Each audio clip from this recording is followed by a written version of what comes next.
सभी को राम राम। मैं नेहा। आज मैं आप लोगों को सीजी व्यापम में आने वाली आगामी परीक्षाओं की कुछ तैयारी करवाने वाली हूँ, जिसमें मैं सिर्फ आपको इम्पोर्टेंट चैप्टर ही पढ़ाऊंगी, पूरा सिलेबस नहीं पढ़ाने वाली। तो इसमें सबसे पहले मैंने शुरू किया है मेमोरी से। मेमोरी से हमारे हर एग्ज़ाम में ऐसा हो ही नहीं सकता कि कोई एक दो क्वेश्चन ना आए, तो इसलिए सबसे पहले स्टार्ट हम मेमोरी से ही करेंगे।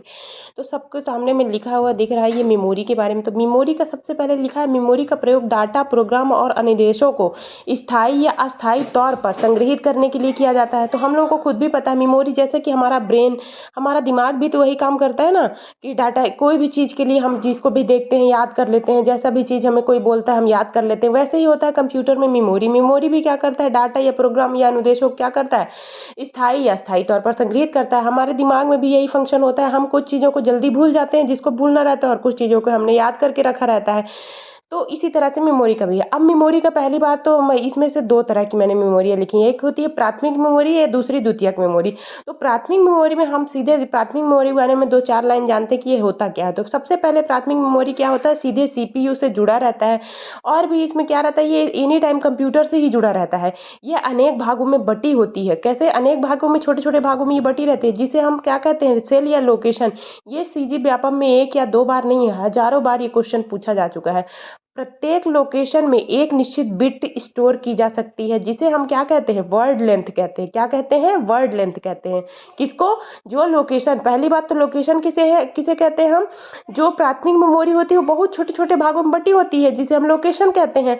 और वही लोकेशन क्या होती है, एक निश्चित, उसी लोकेशन में हम एक निश्चित बिट को स्टोर कर सकते हैं, जिसे हम वर्ड लेंथ कहते हैं। अब वर्ड लेंथ कुछ भी हो सकती है, 8 भी हो सकती है, 16 में भी हो सकती है, 32 GB की भी हो सकती है, और 64 बिट की भी हो सकती है, सॉरी बिट की। फिर इसके बाद हमारा सबसे फेवरेट क्वेश्चन व्यापम का ये है, क्या है, एक वोलेटाइल मेमोरी है। क्या है, वोलेटाइल मेमोरी है, अस्थाई मेमोरी। वोलेटाइल, इसको एक ट्रिक होता है, आप जैसे समझने, देखिए वोलेटाइल हम लोग हमेशा नॉर्मली, वोलेटाइल मतलब लगता है कि ये तो स्थाई होगा शब्द, लेकिन नहीं, ये अस्थाई है। और अगर इसके आगे आपने नॉन वोलेटाइल लगा दिया तो वो होती है स्थाई। स्थाई हमारी होती है द्वितीयक मेमोरी। तो आगे हम पढ़ेंगे स्थाई मेमोरी के बारे में। अब इसके एग्जाम्पल कुछ है, रजिस्टर हो गया, कैश मेमोरी हो गया, रोम होगा, रैम हो गया। तो इनके बारे में हम डिटेल में आगे थोड़ा पढ़ेंगे कि इनमें कितनी स्टोरेज क्षमता होती है, कितनी इनकी स्पीड होती है, इसके बारे में हम आगे पढ़ेंगे। तो इसकी थोड़ा सा ओवरव्यू है।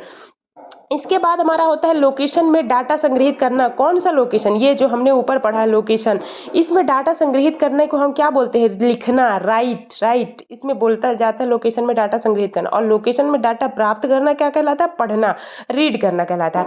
इसके बाद हम चलते हैं फटाफट द्वितीयक या सहायक मेमोरी में।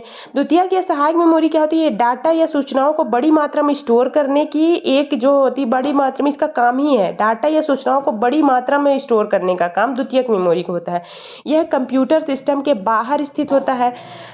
उपयोग क्या होता है इसका, बैकअप डाटा को स्टोर करने के लिए यह यूज़ किया जाता है। यह एक क्या है, नॉन वोलेटाइल मेमोरी। हमेशा स्टूडेंट लोग ना इन्हीं दोनों में कंफ्यूज होते हैं, वोलेटाइल है, नॉन वोलेटाइल है। तो हमेशा याद रखिएगा, नॉन वोलेटाइल बोले तो स्थायी मेमोरी, जैसे कि क्या होता है हमारा, इसमें से द्वितीयक या सहायक मेमोरी जो होगी वो हमेशा नॉन वोलेटाइल होगी। इनके बारे में आपको अभी एक चार्ट दिखाऊंगी थोड़ी देर बाद। उस चार्ट में आप देखना कि इसमें आपको सारी क्लियर हो जाएगी, प्राथमिक मेमोरी में क्या आता है और द्वितीयक मेमोरी में क्या क्या होता है। फिर उदाहरण इसके एग्जांपल है, magnetic tape, magnetic disk, floppy disk, optical, CD, DVD, Blu-ray disk, ये सब इसी के एग्जांपल है। नोट में कुछ मैंने लिखा है, जो कि ये है कि प्राथमिक मेमोरी इलेक्ट्रॉनिक या सेमीकंडक्टर मेमोरी होती है। कौन सी, प्राथमिक मेमोरी। और ये इसमें आईसी का यूज किया जाता है। आईसी मतलब होता है इसका full form integrated circuit. IC का फुल फॉर्म क्या होता है, इंटीग्रेटेड सर्किट। आईसी किससे बनी होती है, एक सिलिकॉन चिप होती है, और इसका विकास किसने किया था, जेएस किल्वी। तो आज की क्लास के लिए सिर्फ इतना ही। तो अगर आपको मेरा वीडियो पसंद आया हो तो प्लीज़ कमेंट करिए। इसके बाद मैं नेक्स्ट आपके लिए वीडियो फिर लाऊंगी। थैंक यू, धन्यवाद।